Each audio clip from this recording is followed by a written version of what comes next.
Okay, and we are live on YouTube, and I'm going to let everybody in. Ready.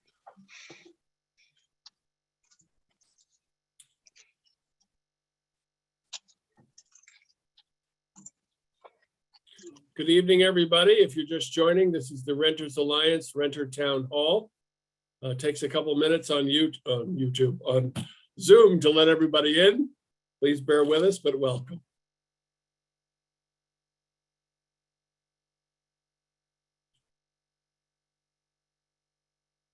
You're just joining, this is the Renters Alliance Renter Town Hall. This is the first couple of minutes when we let everybody in the door. Takes a couple of minutes. We'll choose a magic number and then we'll get started.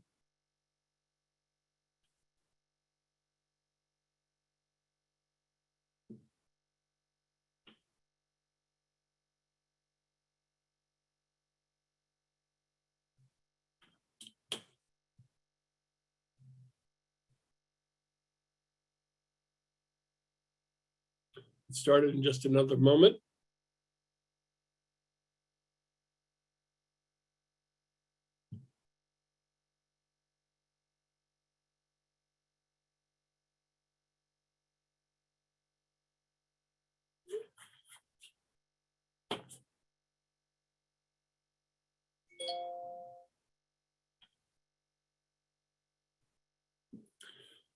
Okay, let's get started. Good evening, everybody. My name is Matt Losack. I'm Executive Director and co-founder of the Montgomery County Renters Alliance, also a co-founder of Renters United Maryland. Welcome this evening. We have another interesting program that we think is valuable to renters. A couple of things. If you have questions or concerns, please put them in the chat. We will be monitoring the chat all evening and trying to address questions, if not live with our panelists in the chat. Let me introduce our panelists this evening. We have with us Rosie McCray Moody, who retired but was dragged out of retirement to attend this meeting this evening to help us out. Her expertise over many decades will be very helpful, but she knows what's going on with the Office of Landlord and Tenant Affairs and Enforcement, code enforcement, and any other issues having to do with renters and the Department of Housing and Community Affairs. We also have with us Ms. Joy Hatchett, who is Associate Commissioner with the Maryland Insurance Administration, who will be speaking to us about renters insurance tonight. We are waiting for Council Member Will Jawando, but let me first introduce a couple other people. My staff, David Mullins, Pat Beckham, Malek Demir are with us, who will be monitoring the chat and making sure we stay on track. And our newest board member has joined us, Josh Fisher, who comes to us from up in Gaithersburg. Josh, why don't you give us a few remarks and tell us about yourself? Hi, thank you, Matt. Good evening, and thank you for attending the Montgomery County Renters Alliance Town Hall. My name is Joshua Fisher, and I am honored to be elected as the newest member of the Renters Alliance Board of Directors. As someone who has lived most of my life in rental housing, I have both a personal and philosophical belief of the importance of stable, quality, affordable housing and renters' rights. For those of you who may not know me, I am a proud member and leader with the Montgomery County Government Employees Organization, or MCGEO, and I work for Montgomery County Health and Human Services Department. I reside in Gaithersburg and serve on the Gaithersburg Commission for Landlord and Tenant Affairs, as well as the Police Advisory Committee. I have worked in county government for 2 decades, and formerly I was a New York City radio disc jockey. Now it is my pleasure to introduce our first panelist tonight, Which is going to be Joy Hatchett, not Will Jawando, because we don't see him yet. we don't see him. So I have the distinct honor of introducing to you guys Joy Hatchett. Joy, take it away, please. Thanks so much. And thanks for inviting me this evening. So I work for the state of Maryland for a state agency called the Maryland Insurance Administration. And we are the regulator of insurance.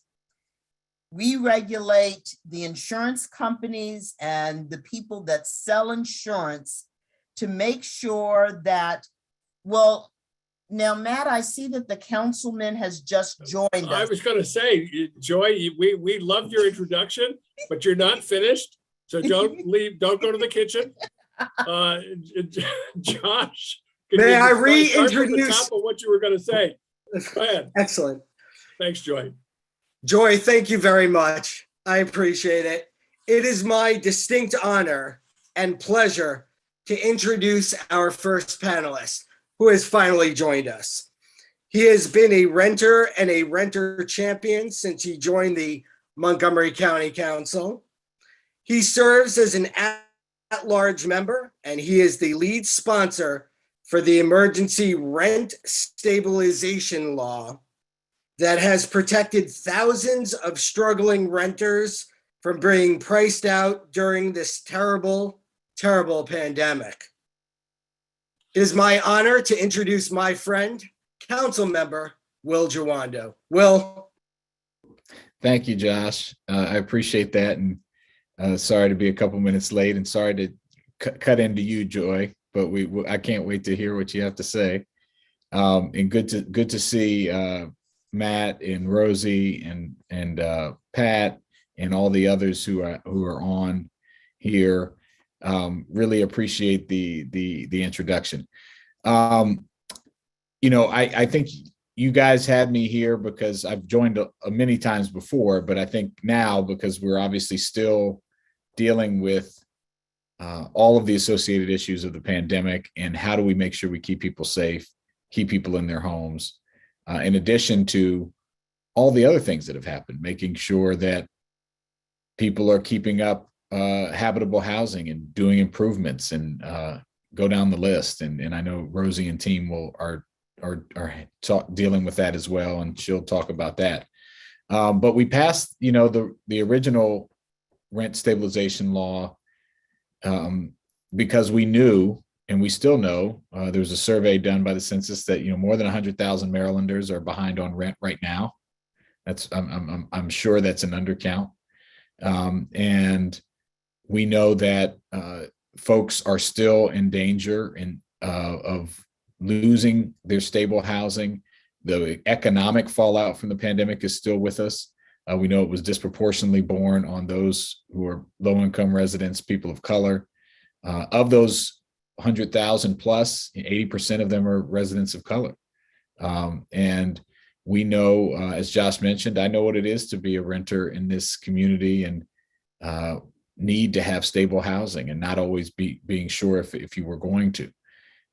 We're also seeing, as a result of the stabilization, we've seen an increase in holdover tenants, which is why we need just cause eviction, where leases are ending after people have been in their homes for 5, 10, 15 years. Doesn't matter how long, but a home is a home, but who have been there for a long period of time, and then are told, hey, sorry, we're not renewing your lease, just so they can get people out and raise the rent. And in a county as big as ours, I often make the point, approaching 1.2 million people, even if just 5 to 10% of people are doing that, landlords, that's thousands of people. It's a large number of our residents, and it's our most vulnerable residents. And that's why this law was needed. Just to give you an update, and I know Rosie she'll correct me as she always does if I'm wrong on any of this. This bill, when we extended it, goes until May 15th, I think is the date. And then at that point, in accordance with the already established county law, a renter, a landlord or a owner of a building has to wait 90 days until they can issue an increase that's above the guidelines, which the guidelines are 0.4% right now, 0.4% increase. but it won't go into effect for 90 days. Is that right, Rosie? We'll make sure I get that right. I That's cannot, right. okay, there you go. I'm sorry, I was muted. Yeah, effective May the 16th, they can issue a new notice, they can issue a notice of rent increase.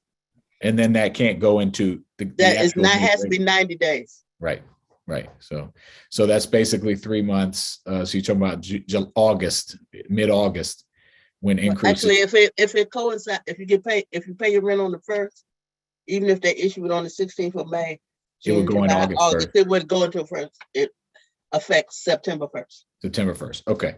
So sometime between, depending on what your lease is, August, the middle of August to the beginning of September was when we would see increases. Yeah, if, and so I know that, now Matt knows this and others know this, there was significant debate both times when I put this bill forward. It was, this last time we were able to add late fees to keep those from being accrued. Because again, last thing we want to do is have this stack up on folks. We're now hearing, of a fall wave of COVID. We're seeing in China and parts of Europe, high numbers. We haven't had you're seeing numbers start to tick up in the Northeast, not significantly yet. So we're monitoring that. But the point being, we're not out of the woods with COVID. And I think that's clear to everybody. And all the associated risks, right? Including making sure people are housed. And so, we're going to need to evaluate that. We're going through the budget right now. The budget, we expect to pass the budget, capital budget and the operating budget by May 26th. And we're not taking up any legislation in between now and that time, unless it's emergency legislation. That's kind of the practice. So right now, there is no bill to extend the timeline. As I mentioned, it was difficult to get these bills passed, and obviously we have to see where things are and see if there is a will to go to extend them. I'm not optimistic about that at this point. But there is, obviously we are in an election year and, the election will happen at some point. They've moved it a couple of times. They moved it to once already to July 19th. Make sure renters know that. Election is July 19th now, the primary, and the general will be in November. So we will have 6 new council members in January. I think that'll be a time at a minimum where a whole range of things will be reevaluated. Now, I am concerned about the time period between, August to September in that time period. And so we are appropriating additional funds for rental assistance. I know there's a state bill that has passed and is awaiting Governor Hogan's signature to stay evictions if people are seeking rental assistance. Vaughn Stewart and Senator Hadelman. That's a great bill. And that would, I'm sorry? If they've applied. If they've They can applied. show in good faith that they've applied for rental assistance and are awaiting, the judge will be authorized to provide a continuance. Right. So we need to make sure we do other measures to keep people safe and housed. So rental assistance, bills like that. But I do, as far as a policy matter, and I can wrap up here and take any questions. I do believe in stabilization. I think, I have a bill, obviously, Bill 5220, which is pending to stabilize rents near transit where it's most expensive, and force outs are most likely to occur. That bill has not gotten a hearing in this council. I don't think that's likely to change, but I will keep at it. And I think as far as a longer term, medium and longer term goal, I think we do need stabilization countywide, some form. And so I'm going to seek to get towards that. But we've started with this. We're dealing with the emergency. That's kind of where things are. That's kind of the state of play. And we're going to, obviously things can change, but that's where I think things are today. Thank you, council member. It's very important. I'd like to say some of the things that the council member may be reticent to say. One is that the opposition to this bill was very strong by the Landlords Association, of course. They recently wrote a letter to the county executive and I believe the council with some 40 or 50 major landlords, including Southern Management, the largest landlord in this region, a multi-billion-dollar concern, that the rent stabilization level was doing them tremendous harm. But as I was quoted in one of the newspapers, I said, well, show your books. The rent guidelines are designed to allow landlords, as we believe, should be able to keep up with their expenses, but at a time of emergency and crisis where hundreds of thousands of renters were put out of work, especially middle and low income workers who work in retail and restaurants, who are renting their homes. Probably half of the renter population in Montgomery County, which is nearly 40% of our residents of the 1.2 the council member is pointing out, that we didn't feel it was a proper time for landlords to increase profits. We certainly understand that there are some smaller landlords in particular may be hurting as renters are hurting and struggling, but that the major corporate landlords were not hurting so much as not making as much profits as they know they could.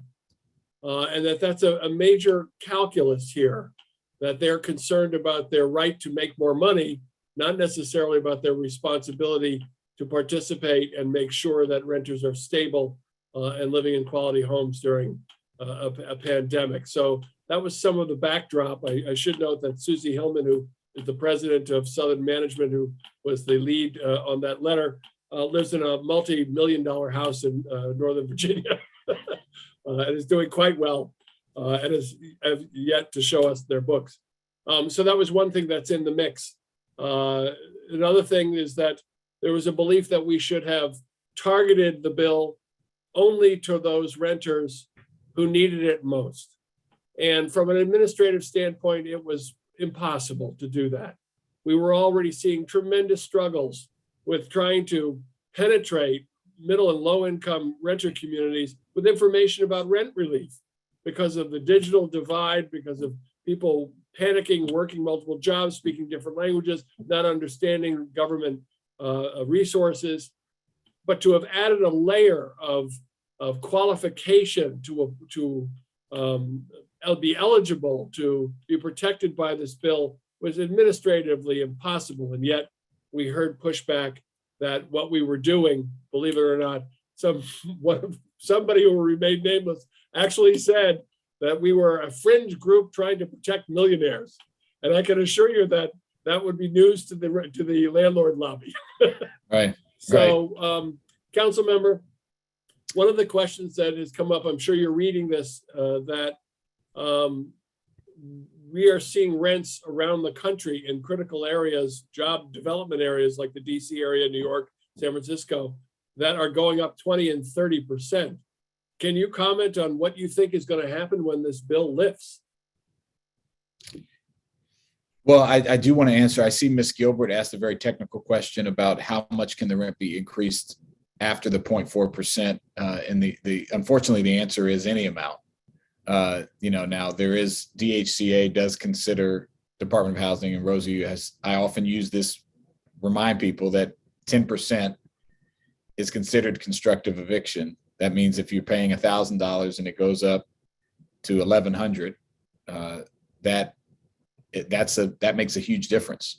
I had a family that I know that just had a $60 increase in rent and had to move from a 2-bedroom to a 1-bedroom in the same apartment. And they were able to work that out because they couldn't afford the $60, which was actually higher than the increase that was allowed, which was 1.4% last year. But they didn't know about it. And to Matt's point, and I want to thank the Renters Alliance and everyone on the call here for your advocacy.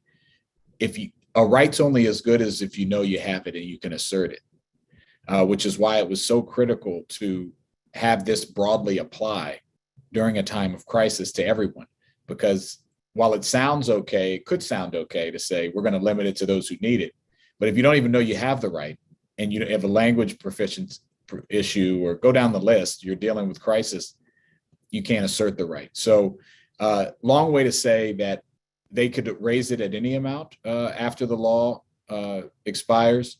And I'm hoping that that doesn't happen. But, you know, again, the size of our county with the amount of, there's an attempt now because vacancy rates and people need places to live. There's an attempt to recoup any losses or lower profits by some, one of the ways to do that, and when there's a demand for housing, and we have a huge demand for housing, we need more housing at more affordable rates, is to increase rents. And so I'm worried that we'll see some of that that's happened in other places. Look, we saw that before. The reason we initially introduced our bills is because we had documented cases, and the Renters Alliance did this as well, and others, and CASA and others, of exorbitant rent increases, rent gouging. And again, most landlords aren't doing that. And there are small landlords that are struggling, that need help, and we've given over $60 million out to help them. That money goes to the landlord. And we understand that, but we need to protect people in their homes. That is paramount. And so I hope we don't see that. One of the things I'm going to make sure to DHCA is that we're in all the community groups. We're going to need to be monitoring. If the law does expire, we need to monitor that and document those types of things that if they do happen.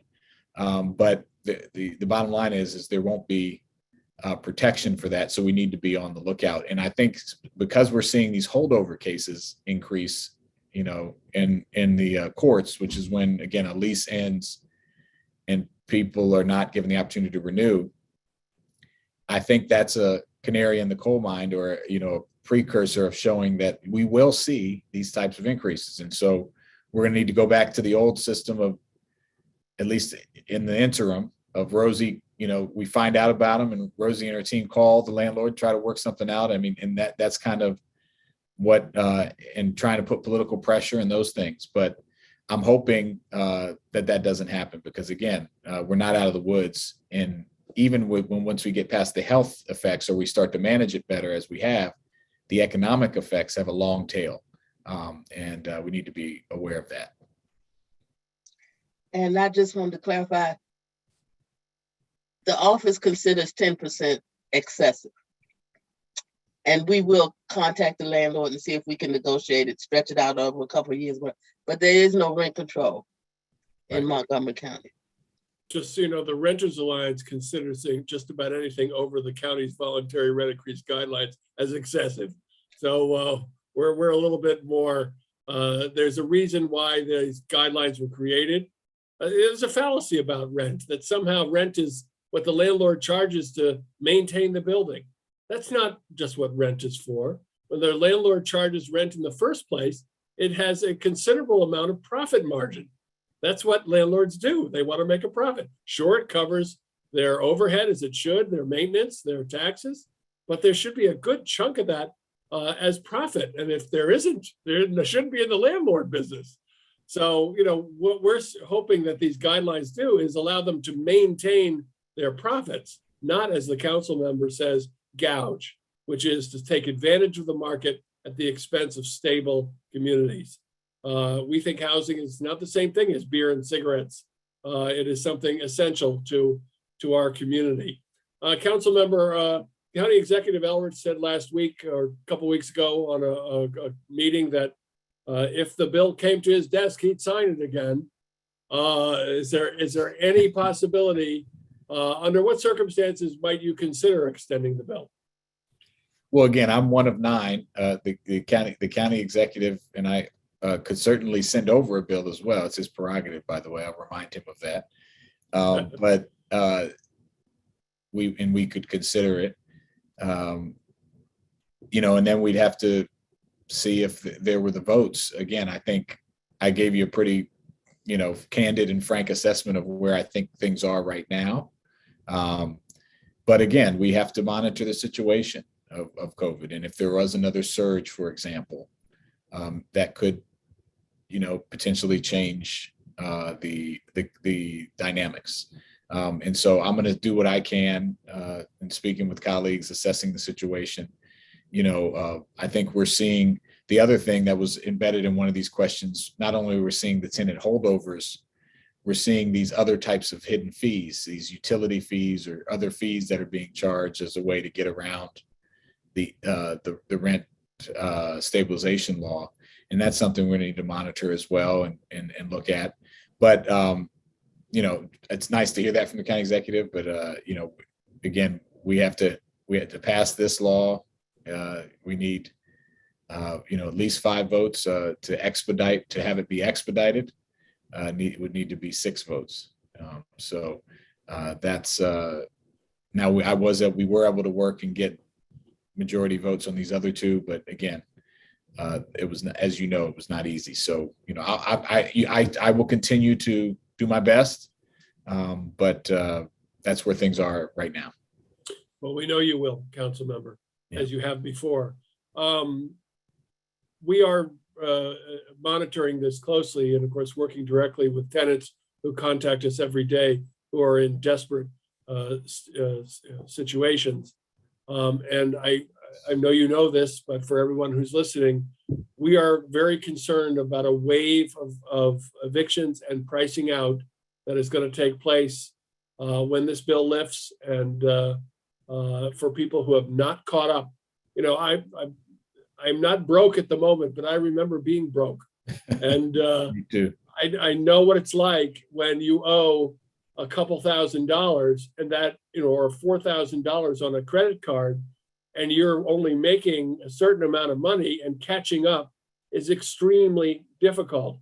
And if you're a renter paying, who's behind 2 months, 3 months in rent, $6,000 or so, plus your other expenses, your parking, your utilities, your housing can become extremely unstable. And we are, according to the Department of Housing and Community Affairs, the average number at any one month of people in our county who are behind in rent is between 10 and 15,000 people, households.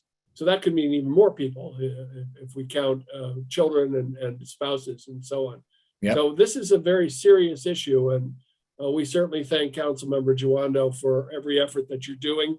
We're glad to support what you're doing. I appreciate that. And I'll just say as we close out, obviously, everyone on should, as you all do, should feel free to contact all of us on the council, who represent you, to let them know what's happening and what you'd like to see happen. That's our job, to listen to you and to hear what you have to say. And I think this law ending, I think, gives a time for you to do that as a group.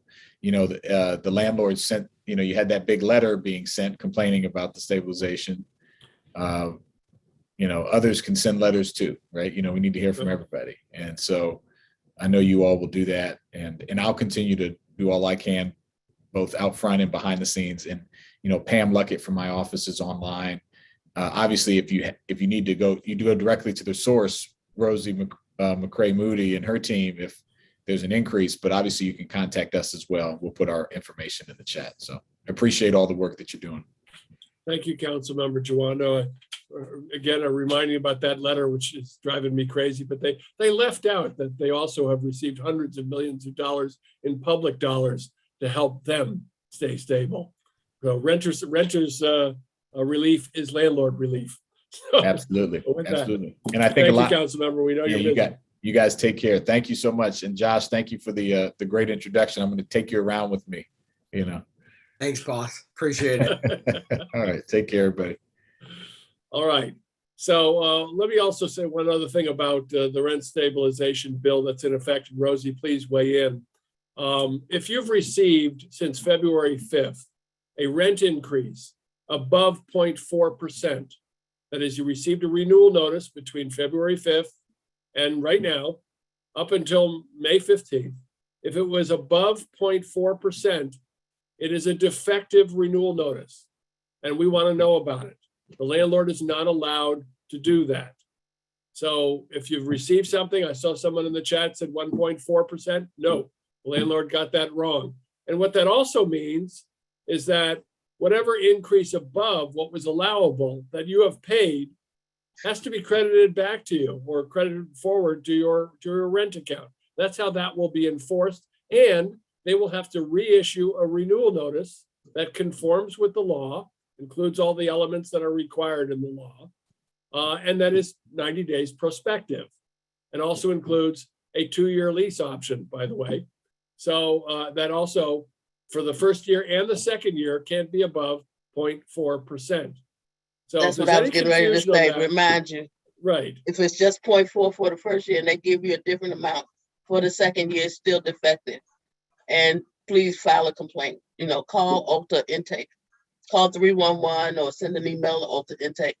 But let us know, because Matt is absolutely right. Those notices are defective. And very important to us to know which landlords are trying to circumvent this important legislation. So we have with us Ms. Joy Hachette, who is the Associate Commissioner for the Maryland Insurance Administration, who was very graciously allowed us to interrupt her when Councilmember Joando joined us. So let's start again. We have an important discussion tonight on renters insurance, who needs it, what does it look like, what kind of insurance should people have, what do some of the issues about landlord requirements for renters insurance mean for renters. Joy Hachette, thank you for your patience. Welcome. Thank you, and not a problem whatsoever. And so in case I think a few people may have joined after I sort of introduced myself, so just let me step back for a second.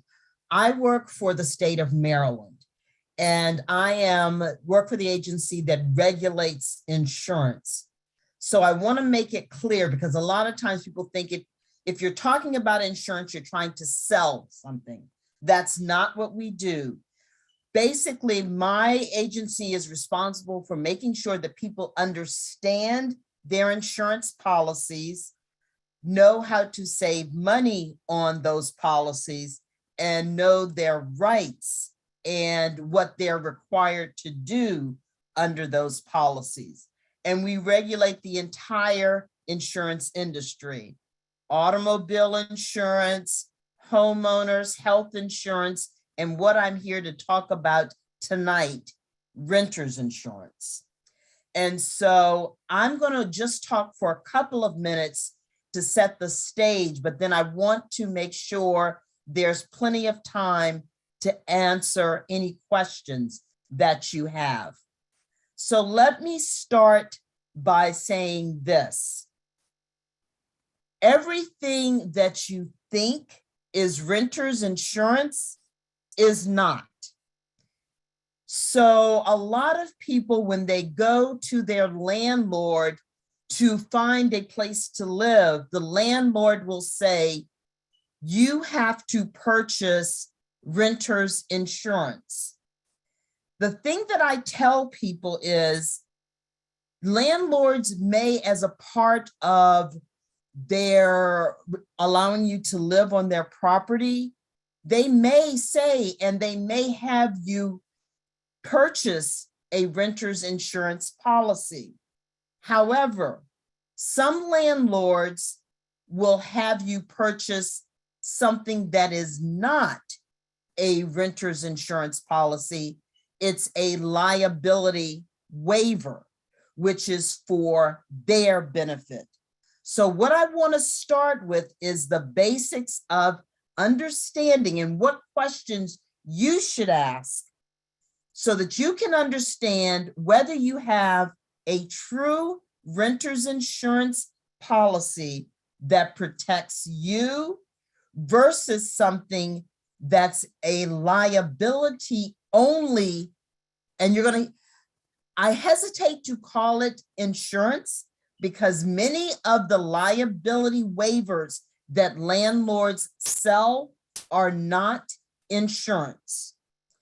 So if you purchase a true renter's insurance policy, and you can buy those from many companies. If you have automobile insurance, probably the same company that sells you the automobile policy will sell you a renter's insurance policy.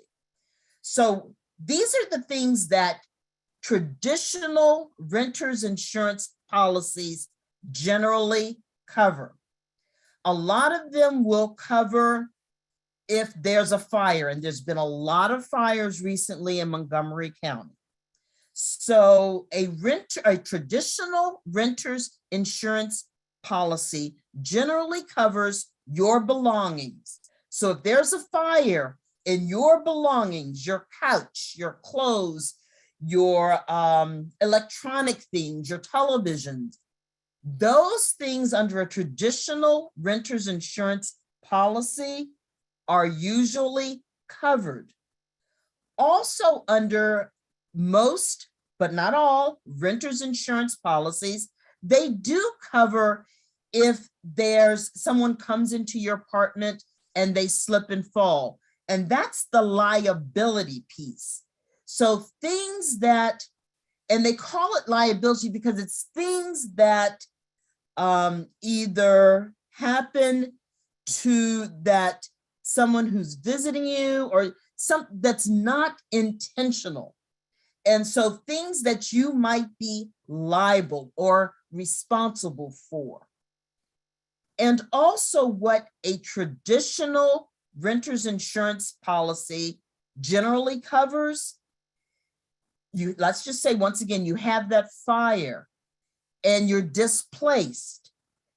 Traditional renters policies generally will help you and pay for you to go and move someplace else. Now, sometimes your landlord may have an extra apartment or something in their complex, but that's not always the case. If you have a traditional renter's insurance policy, you don't have to worry about relying on the landlord to find you someplace to go.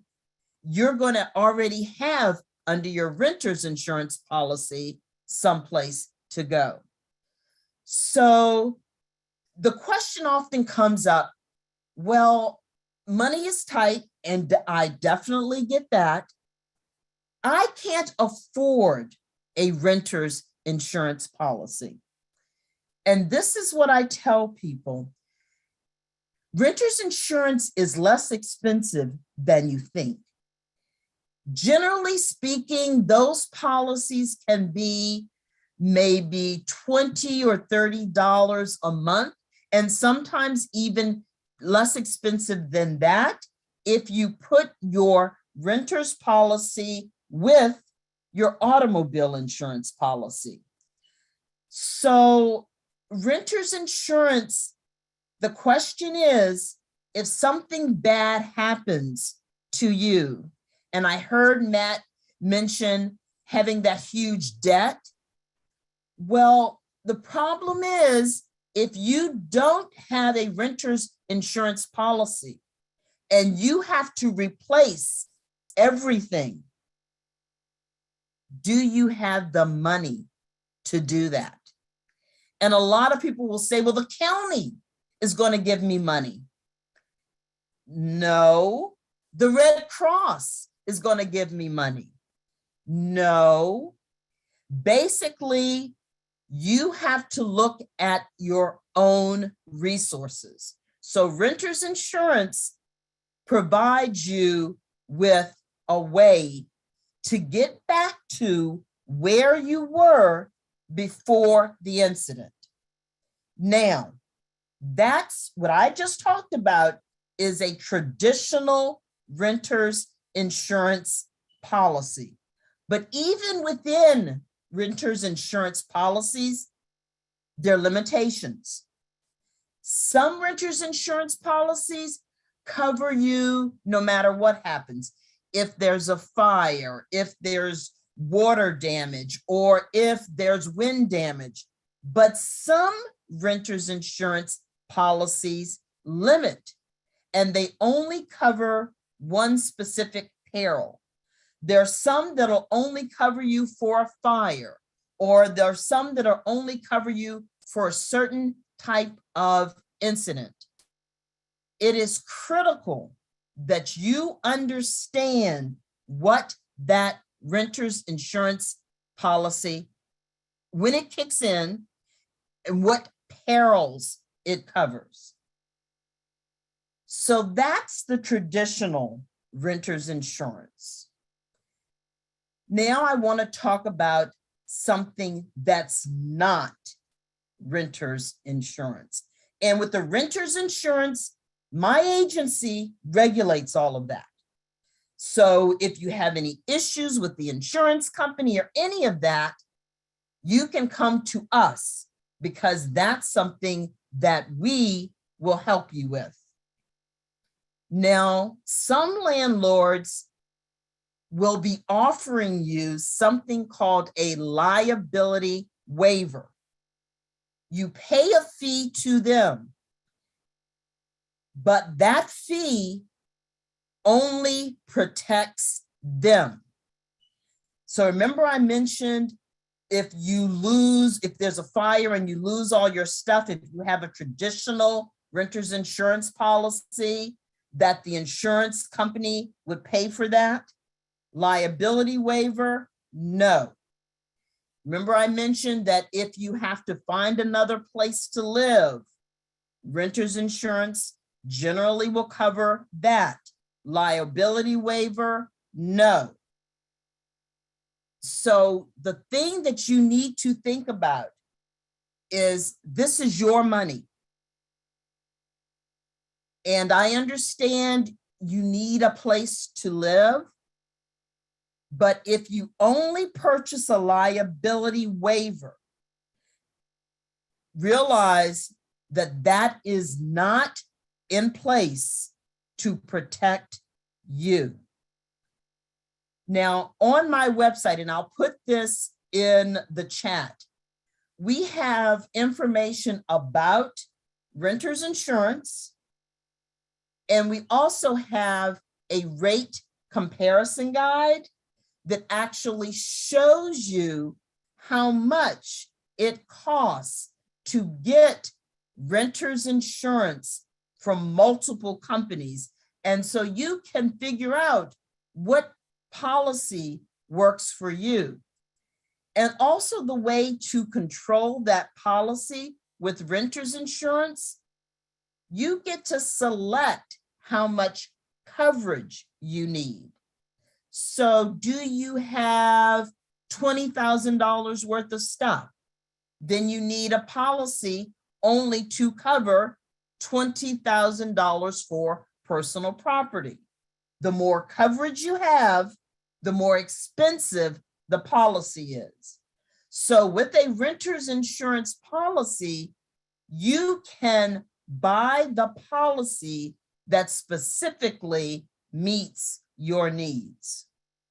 Now, I've done a lot of talking, so I want to give folks a chance to ask me any questions that they may have. David or Malek, anybody we seeing, or Pat, we seeing anybody in the chat with a question? There was one about whether an insurer can have a conflict of interest if they're offering both, certain things to the landlord, or if it's, I think this person was thinking it was the same insurer maybe. And then I had the question, the liability waiver, does your office, if someone doesn't have renter's insurance, but they're involved in that, does your office still is that your jurisdiction still? Okay, so let me answer the first question about the conflict of interest. So there's nothing, quote unquote, wrong with one of the apartment complexes saying you need to get renter's insurance.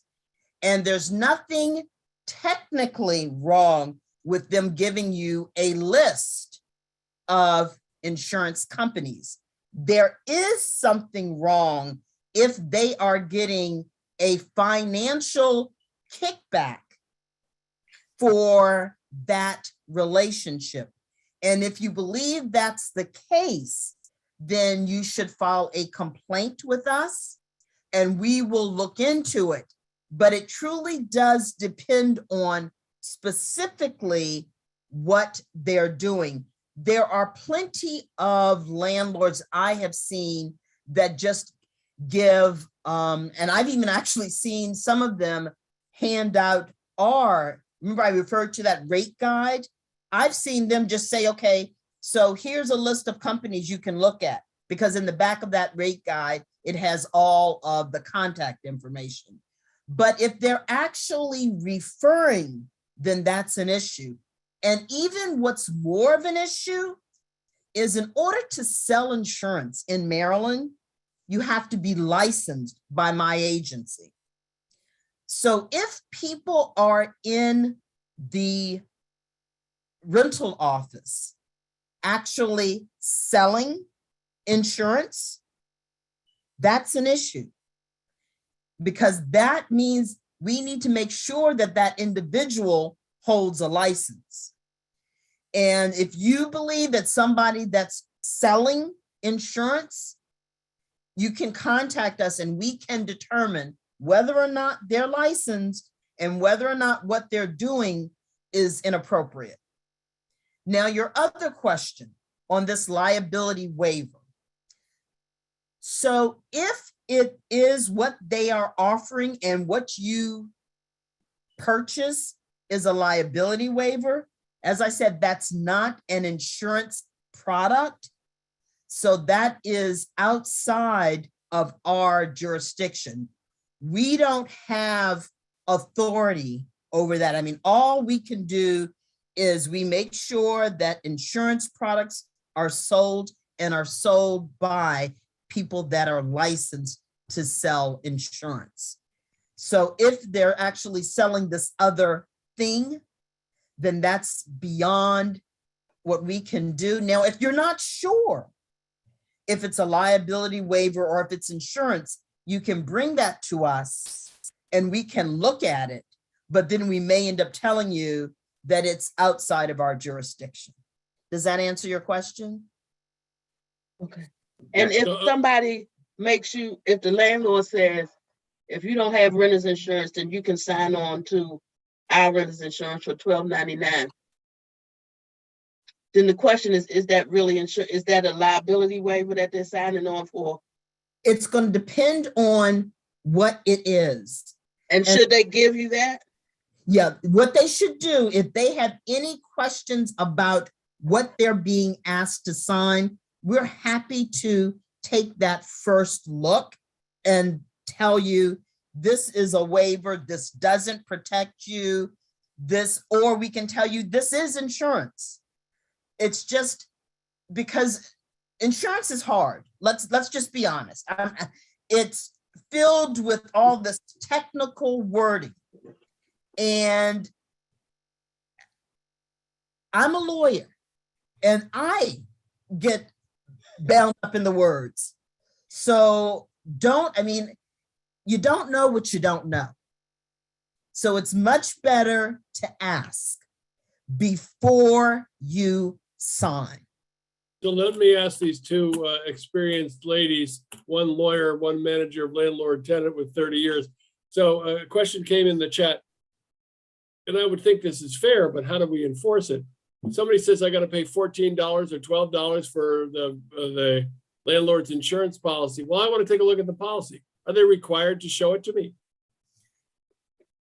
I would think they should show it to you, because if I'm paying $14 a month, I need to know what I'm paying it for. They're required to tell me what I signed. I signed it. You should have an obligation to show me what I signed. What did I sign? What is this? What is this, a waiver? What is it? And see, I'm speaking from an insurance perspective. I can tell you, if we were talking about traditional insurance agreements and everything else, I'd say absolutely. But I'm sort of in a world that I'm not as familiar with the requirements, this landlord-tenant world. So I'm going to defer to Rosie on that, but because it's that landlord-tenant law, and I would think you would be. I mean, especially if you're listed as a beneficiary of some sort. But as I said, this landlord tenant world is not a world that I'm used to knowing the laws and what you can require a landlord to do.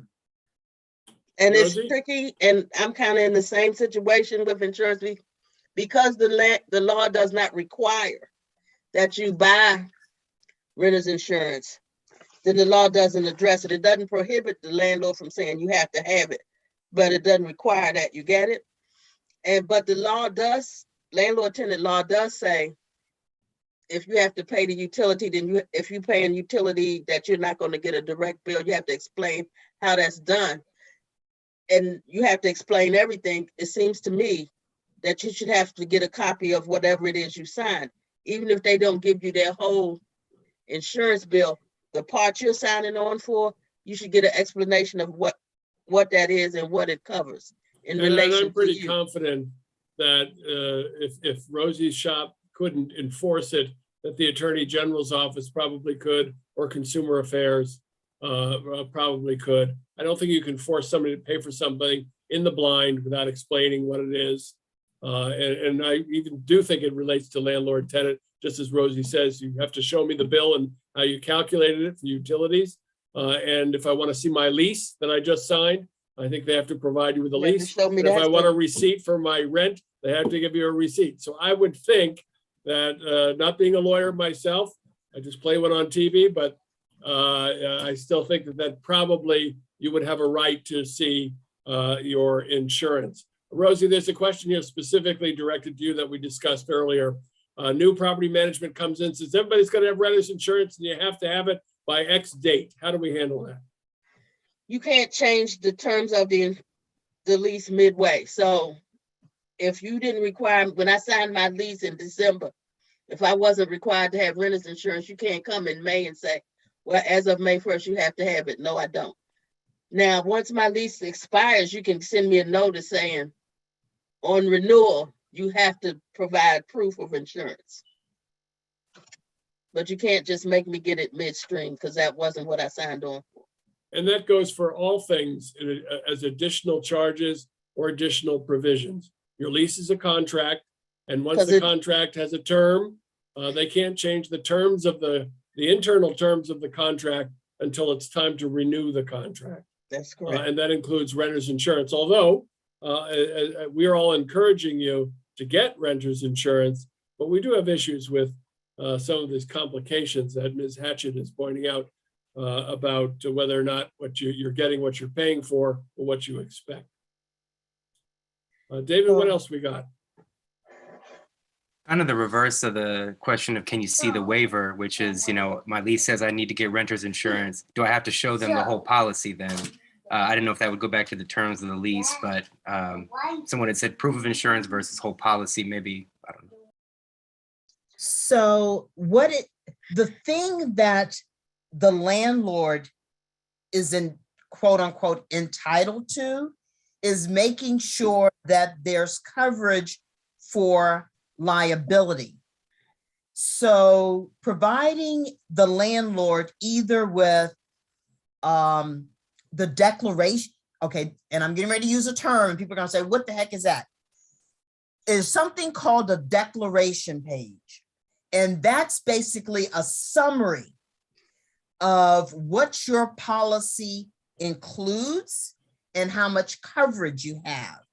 And you will receive a declaration page when you get your policy. And that on it will indicate that you have liability coverage. And so that should be sufficient for the landlord. The landlord may say that they want to see specific terms and conditions related to liability, because what will end up happening is there are particular exclusions and whatnot that are within the policy terms. Now, most landlords aren't going to want that. And so I would say if you get a question for that, that's something you can also come to us. But that's once again going into that landlord tenant world. So my AGs, because we're also represented by the Maryland State Attorney General's office, might say, Joy, you're going outside of your lane. But generally speaking, if the landlord asks you for proof of your policy, the declaration page should be sufficient. Now, probably the more sophisticated landlords are going to, because anybody can get insurance for a day and then you stop paying it. So most landlords are going to want to make sure that you have continuous coverage.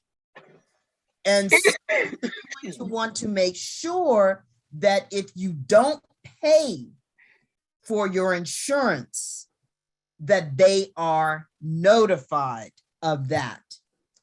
And so what we see is landlords asking to be named interested parties, or just basically to get notice if the insurance is canceled. But understand, being listed as an interested party is different than being listed as someone that's entitled to the payout for your personal property.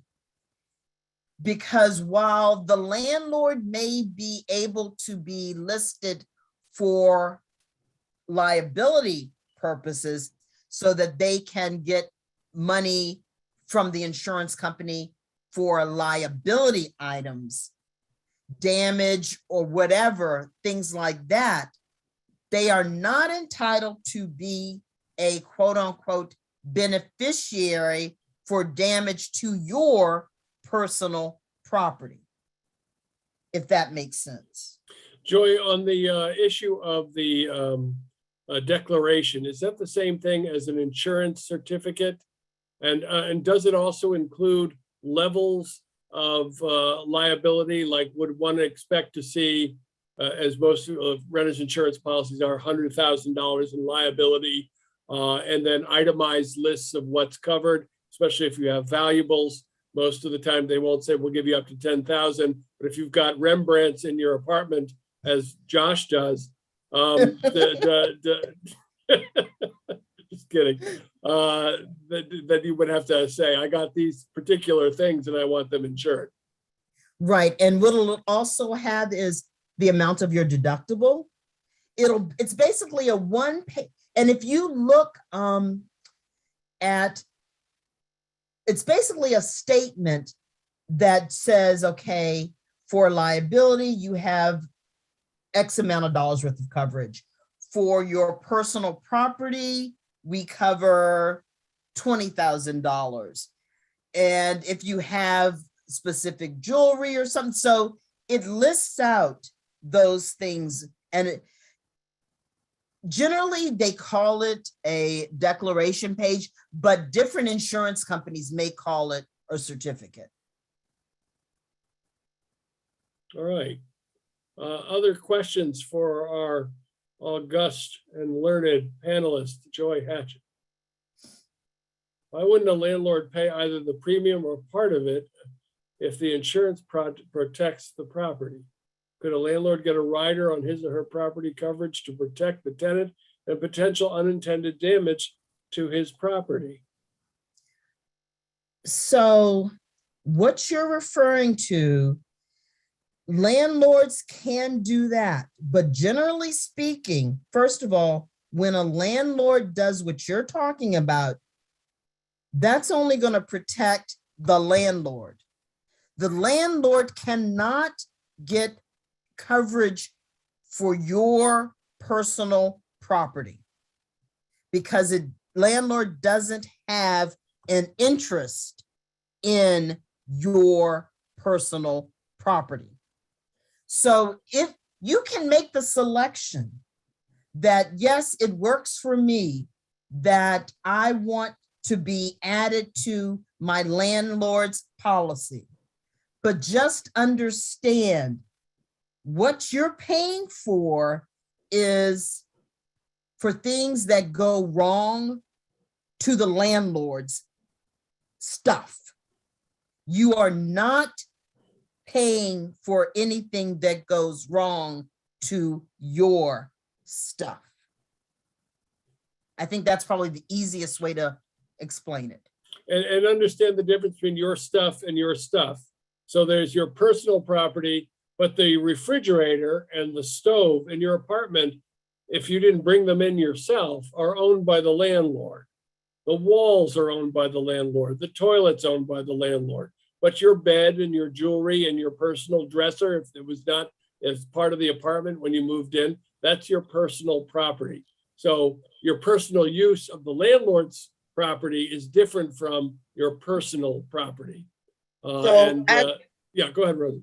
I guess so let me see if this is correct. If I get the liability waiver, $12 a month, and I accidentally start a fire in the kitchen, and the landlord has to get a new stove and a new refrigerator and a new dishwasher, my the $12 I paid on that should cover that. Not necessarily. Okay, so what is that waiver doing? That you need to read the terms of the waiver, because the waiver may be a limited waiver. Even, okay, so you say, okay, well, I don't own a lot. I don't own a big television or any of that, and I can't afford to buy a policy. So I'm just going to give my landlord $12.99.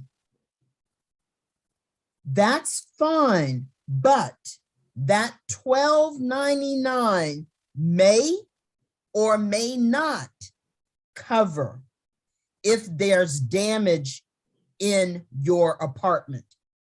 If there's damage because the toilet overflows or there's a fire or anything else, you need to know what that $12.99 covers, because if under the terms of this liability thing, it says it only covers the walls, then the landlord's coming after you for everything else. So don't think just because you've signed this thing that you don't have to worry about damage to the landlord's items, whatever they may be. You need to read and understand what that $12.99 is getting you. So And there may be limits on, oh, absolutely, because there may be limits on the items or there may be limits on the amount. So the landlord, the liability waiver may say, we cover $5,000. Well, that's nice. What about the other $10,000 in damage? Okay.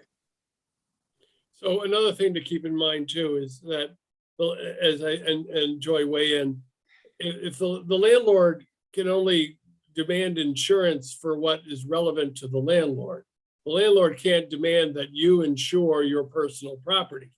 That's your business, but they can demand liability for anything that would ultimately be their liability. Is that right?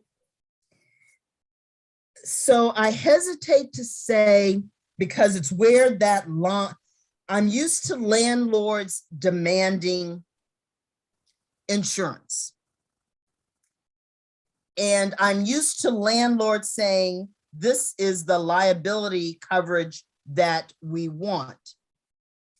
I've never seen a landlord demand that you have personal property coverage. I've just never seen that. but whether in some leases that exist, I don't know. I mean, I just have never seen that as a requirement. I haven't either. Rosie? Probably never will. Yeah, maybe. Although I have to say that most policies that have $100,000 liability also include some measure of personal property insurance. So I have one more go, clarification. Rosie. I know that I just want people to understand that you may think that the landlord is responsible. Suppose the toilet above you leaks and it comes down and ruins something in your bathroom. If the landlord wasn't negligent, you know, maybe the person above you, their son flushed a toy truck down there and then it leaked into your unit. The landlord is responsible for making the repair to your unit. By law, he's responsible for fixing it, but he has absolutely no liability for replacing anything in your unit because he wasn't negligent. It overflowed, so he is responsible for making the repair. That's the law, but he's not responsible for making you whole again. And that's what I need people to understand. You need it. The insurance is for that. If you have renter's insurance, your renter's insurance may cover that. It should, but you know, it depends on what your policy says. But the landlord absolutely will not, unless the landlord is negligent, and that's a big hurdle to get over. They don't. And let me have take to it. cover that. Let me take it one step further. Your next door neighbor has a fire in their apartment. The sprinklers go off in your apartment, and all of your stuff is now not usable because it's all got water damage. If you have renter's insurance, that's hopefully going to be something that's going to be covered under your renter's insurance policy. I do not think your landlord is going to cover you because the sprinklers went off. You know, and I know everybody thinks as well, that's not going to happen to me, but you never know. And if it happens, you know, God forbid, but if it happens, that's money you don't have. Well, I want to come at this from the other angle, because this comes up all the time. And I'm not sure if either one of you are in the right lane to answer this, but if there's an event in the building, generally speaking, I mean, in my experience, if something happens, just like if your car rolls down the hill and hits somebody or somebody else's, whoever did you that damage, whether they intended to or not, is liable for the damage that they've done to you. And if you're in an apartment and there's a flood on the pipes 2 floors above you, and it floods your apartment, I would think that the landlord is liable for that, even if it was, just an accident or whatever. But I would think that the landlord is liable in some way and why wouldn't they be? Because he wasn't responsible for it. He's responsible for fixing it because that's his job. He has to make sure that the place is habitable. So if you have sewage coming down from 2 units above you, he has to fix that. But he didn't break the pipe. He didn't overflow the toilet. He didn't give you a defective toilet. But he owns the building where that happened. And so he has to fix it. I may not have my car. He's obligated to repair it.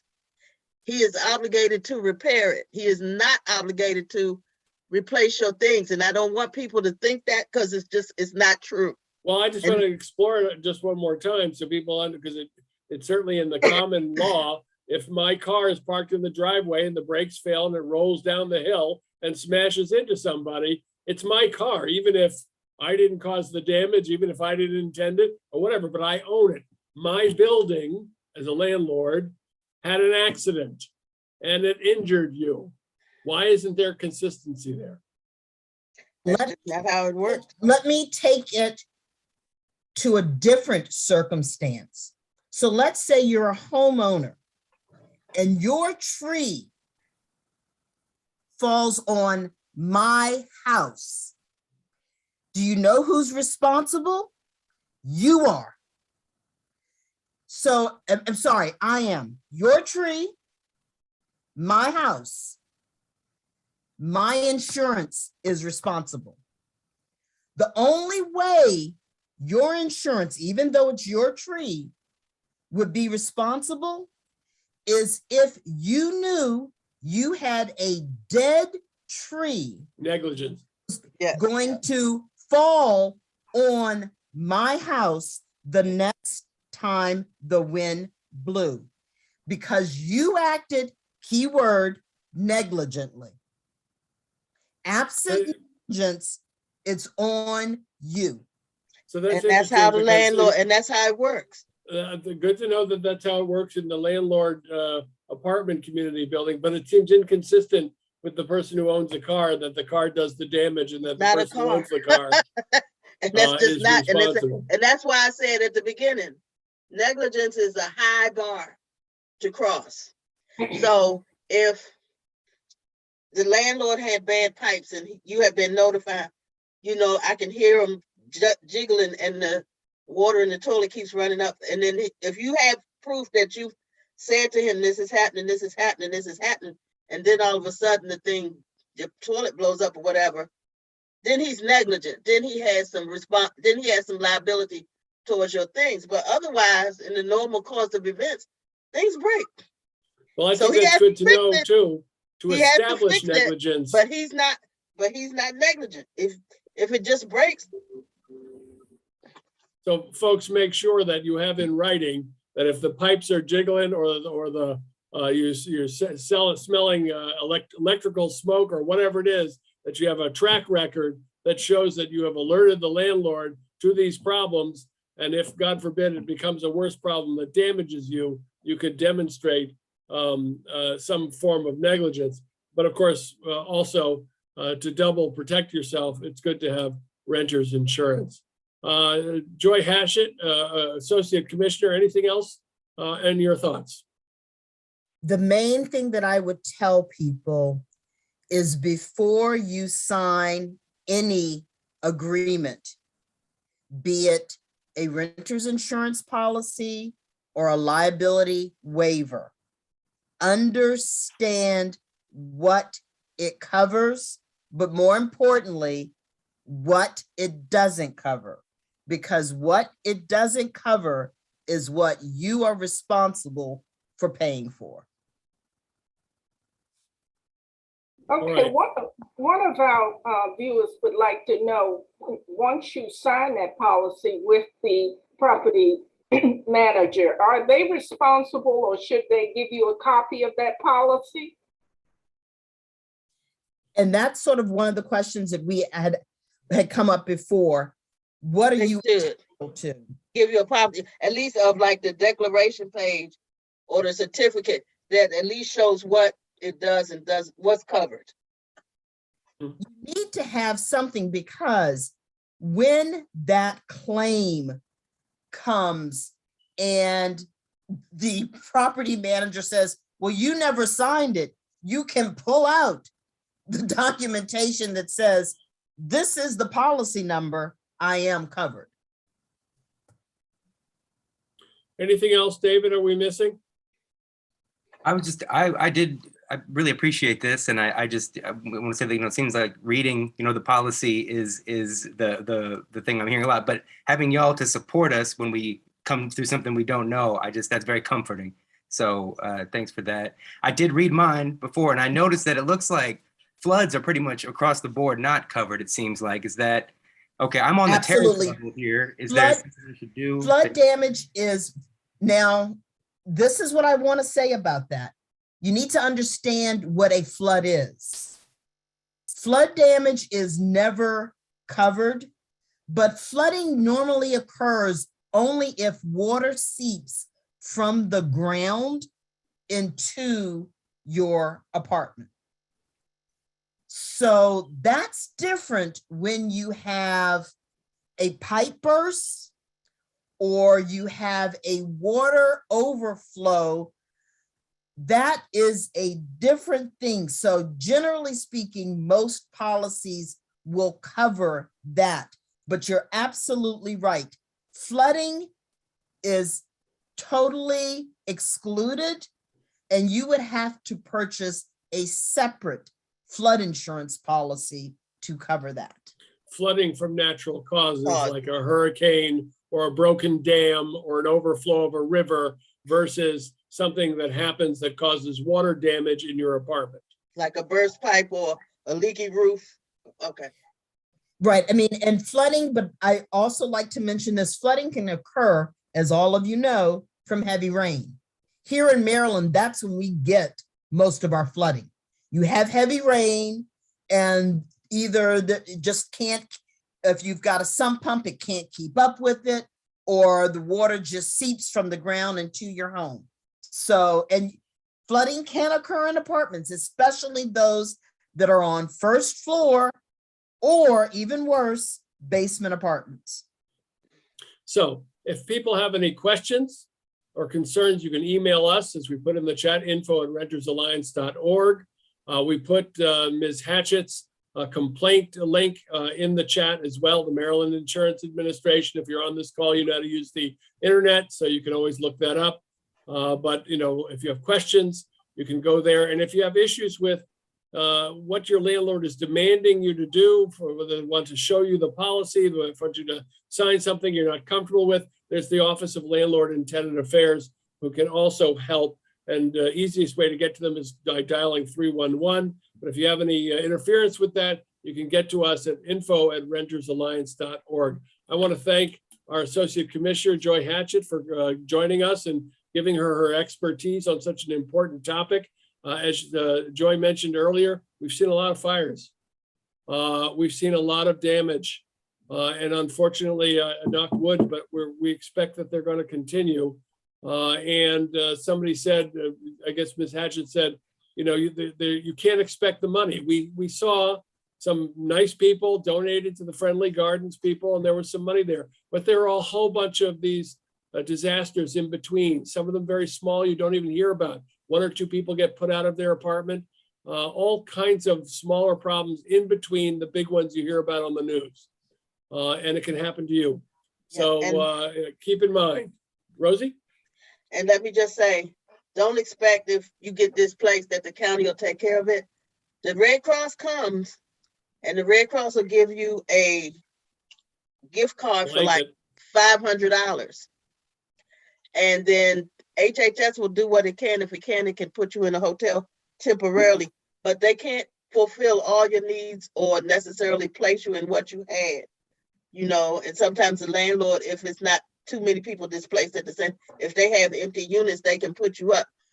But the county can't take care of all your needs. It cannot, and it can't do everything. So you need the insurance makes a difference. If you have that coverage, then that's a worry you don't have, because the county will do its best because they don't want to see people suffer, but they can't do everything. They cannot. And if you lose everything you own, that's a lot of stuff.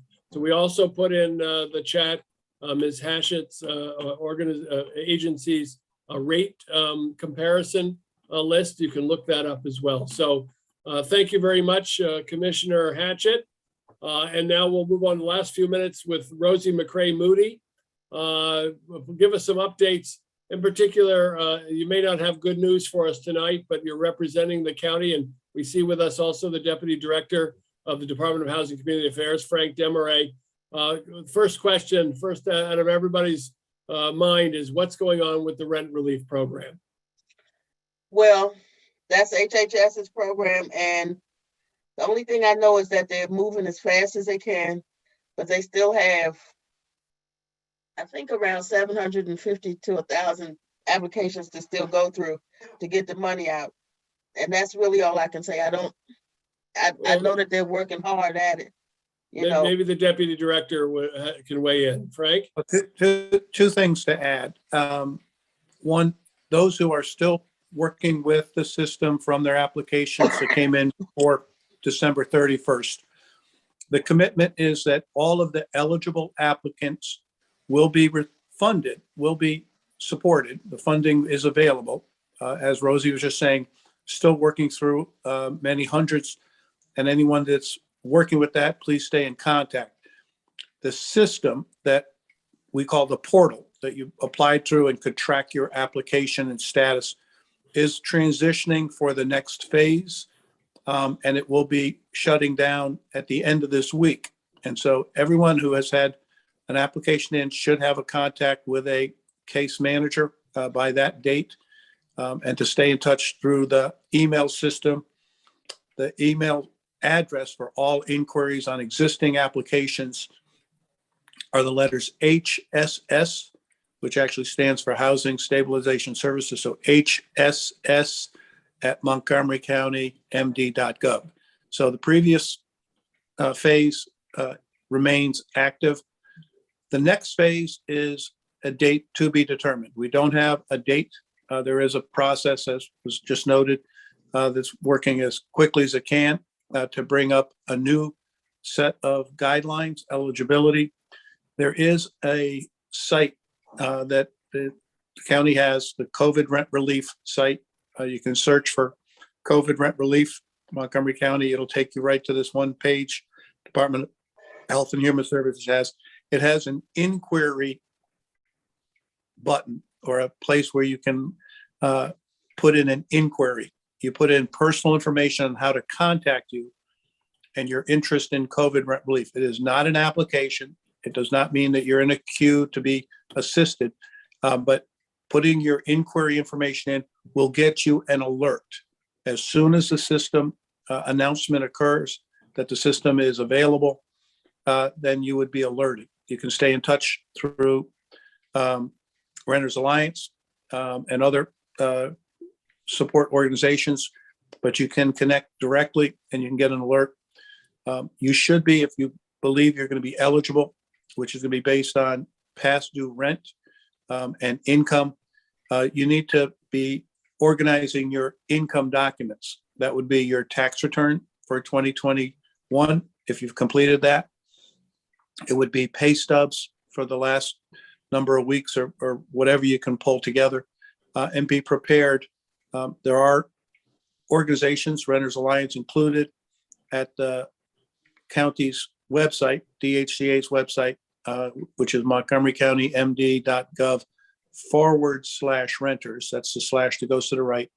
And there's a list there of Housing Initiative Partnership, Latino Economic Development Corp., the CASA organization, which can help you stay connected to this and to put together an application. The next round is coming. The county has over $30 million in funding from the federal government, and the final rules are being established and the system is being updated. So please stay connected.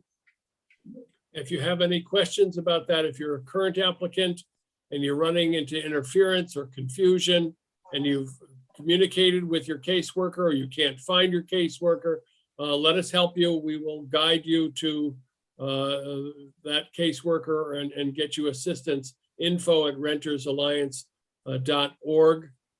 We feel your frustration, I promise you. We are eagerly awaiting this program to open. Thank you, Frank Desmarais. Rosie McCray Moody, what is also going on with landlord and tenant and code? What do people need to know in the last few minutes? Landlord tenant has gotten exponentially more complaints than it normally receives. And so we're working as hard as we can, but the process is a little slower than we would like. So please be patient. Code enforcement, same thing. They're trying to catch up from not being able to do a lot of inspections during the COVID crisis. So they're working as hard as they can. They're filling vacancies and trying to be up to speed and get everything done. So DHCA is doing its best to keep up with demand. And, you know, it's always an uphill battle, but we are doing our best. Rosie, while I'm putting in the links, can you just remind everybody the difference between a code complaint and a landlord tenant complaint? Code complaint is you need something fixed. There's something that needs to be fixed or corrected. You have roaches or your pipes are leaking or your toilets are running, something that needs to be repaired. That's a code enforcement complaint. If you didn't get your security deposit when you moved, or something is in your lease and then the landlord is not enforcing it, that's a landlord tenant complaint, and you need to contact landlord tenant. Either way, call 311 and they can help you. And sometimes they can help you decipher whether it's code enforcement or landlord tenant. If you tell them exactly what the problem is, they'll refer you. And I want to say that I enjoyed Ms. Hatchett. I appreciated her being here, and I learned a lot myself. I've put the landlord tenant complaint link in the chat and the code enforcement link in the chat. I also put in the email hss@montgomerycountymd.gov in the chat. Use that if you're an applicant who applied to the COVID rent relief program before December 31st and are still awaiting your application to be processed, and need information, and especially to inform them if you found that your situation has gotten more severe. For example, you've received a court summons, or you've received a judgment against you after you went to court, and we want all of you to go to court if you have to. And now your situation has moved to the sheriff's office. hss@montgomerycountymd.gov. They need to know that in order to prioritize your application and get that check out the door. If you're in that situation and you're not getting the information you need, let us know at info@rentersalliance.org. That's a lot of emails. I'm so sorry, but that's the world we live in these days. Let me give the last word to our newest board member, to Josh Fisher. Josh, anything you'd like to say before we close off tonight? No, I'd like to thank everybody for attending tonight's town hall. I hope you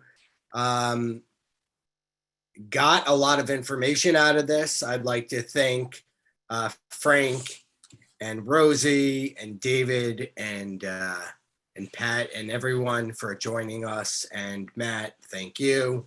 And thanks to all of you for joining us tonight at tonight's Renters Alliance Town Hall. Thank you. All right. Thank you, Josh. And thank you, Joy Hatchett.